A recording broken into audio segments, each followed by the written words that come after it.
वहीं महाराष्ट्र में चुनावी प्रचार चरम पर है। महाराष्ट्र चुनाव में बीजेपी ने हिंदुत्व को धार देने की राजनीति पर फोकस किया। यहां डिप्टी सीएम देवेंद्र फडणवीस ने धर्म युद्ध के लिए वोट का नारा दिया। लिहाजा महाराष्ट्र में धर्म युद्ध बनाम वोट जिहाद की लड़ाई शुरू हो गई है। महायुति और महाविकास अघाड़ी की लड़ाई में एआईएमआईएम चीफ असदुद्दीन ओवैसी भी अपने अंदाज में जवाब दे रहे हैं। महाराष्ट्र में 20 नवंबर को वोटिंग होगी और 23 नवंबर को नतीजे आने हैं।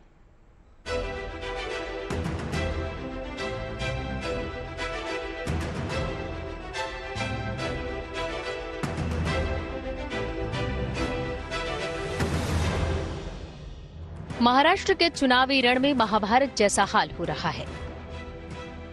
राजनीतिक दलों के बीच एक दूसरे पर जुबानी तीर छोड़े जा रहे हैं।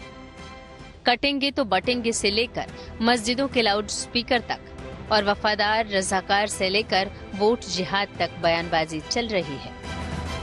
ऐसा है, ये रजाकारों के वंशज है, जिन रजाकारों ने हमारे तमाम मराठवाड़ा के लोगों पर अत्याचार किए, जमीनें लूटी, जिन्होंने हमारी महिलाओं की अस्मत को लूटने का प्रयास किया, हमारे परिवारों को तहस नहस किया, ये उनके वारिस है। ये किस मुंह से हमसे बात करेंगे? महाराष्ट्र चुनाव में वोट जिहाद के बाद वोट धर्म युद्ध का नया चुनावी खेल शुरू हुआ है। बीजेपी नेता और महाराष्ट्र के डिप्टी सीएम देवेंद्र फडणवीस ने छत्रपति संभाजीनगर की एक जनसभा में हिंदुओं से वोट जिहाद के जवाब में धर्म युद्ध के लिए वोटिंग की अपील की, तो विपक्ष ने भी पलटवार किया। पिछले चुनाव में वोट जिहाद देखा, एक प्रकार से उनके सारे धर्मस्थलों के ऊपर बैनर लगे, पोस्टर लगे, कस्में दिलाई गई और लोगों को वोटिंग के लिए बाध्य किया गया और कहा बस एक ही चीज करनी है, मोदी जी को हराना है। ये कहकर एक वोट जिहाद किया गया। हम लोग थोड़े सोए हुए थे, इसलिए कई जगहों पर हम लोगों को मात खानी पड़ी, लेकिन अब वोट जिहाद का जवाब वोट के धर्म युद्ध से हमको देना है। हम इलेक्शन कमीशन ऑफ इंडिया से पूछना चाहते हैं, क्या ये जबान इलेक्शन के कानून के ताबे है या उसके खिलाफ है? इलेक्शन कमीशन ऑफ इंडिया जवाब दो। ये महाराष्ट्र के चीफ इलेक्टरल ऑफिसर से हम पूछना चाह रहे हैं, मेरा नाम लेकर जिहाद का नाम लिया जा रहा है, धर्म युद्ध का नाम लिया जा रहा है, क्या ये इलेक्शन कानून के खिलाफ नहीं है? क्या ये मॉडल कोड ऑफ कंडक्ट के खिलाफ नहीं है? चुनावी अभियान के बीच जाति पर भी जंग हो रही है। धर्म के नाम पर सियासत तेज हो रही है। इसका सबसे बड़ा असर बटेंगे तो कटेंगे वाले बयान और उस पर छिड़े घमासान में देखा जा रहा है। बीजेपी इन नारों के जरिए विपक्ष पर हमलों को धार दे रही है। वहीं विपक्षी पार्टियां भी ऐसे नारों पर जबरदस्त पलटवार कर रही हैं। कांग्रेस अध्यक्ष मल्लिकार्जुन खड़गे ने यूपी के मुख्यमंत्री योगी आदित्यनाथ के भगवा वस्त्र को लेकर नई लड़ाई छेड़ दी है। बीजेपी कह रही है कि साधु संतों का अपमान करना तो कांग्रेस का चरित्र बन गया है।